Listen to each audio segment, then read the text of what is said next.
You wonder what David Attenborough singing would sound like. Do you know what? I bet you wouldn't have to wonder these days. Oh! Aww. Red roses, too. Oh my gosh. I see them bloom. For me. And you. And I think to myself... Aww. What a wonderful world.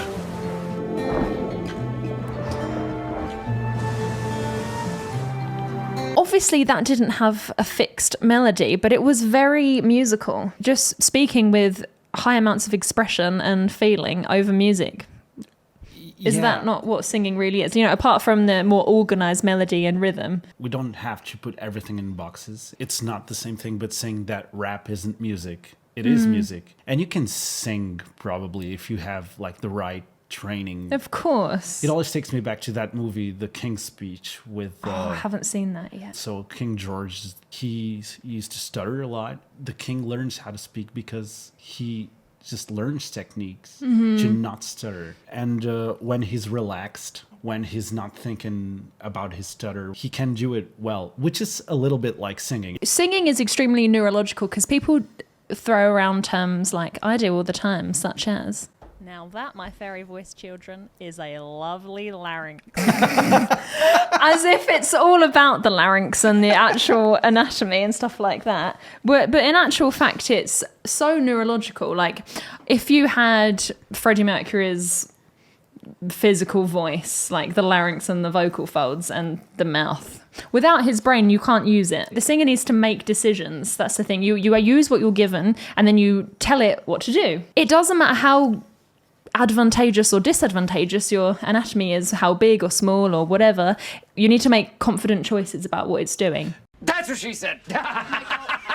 And there's obviously other things, you know, like ability to perceive pitch really well naturally, and some people have that and some people don't, ability to sense rhythms, but you don't need to learn maybe as much as people think they do before you can actually start singing well or making nice melodious sounds with your voice. I also think that in Freddie Mercury's case, he's probably got the best of both worlds. He was obviously extremely confident. You don't put out a song like Bohemian Rhapsody in the 70s without knowing this is gonna be absolute gold. But everything about him, that song, It's a Hard Life, it starts with, I don't want my freedom. I don't want my freedom.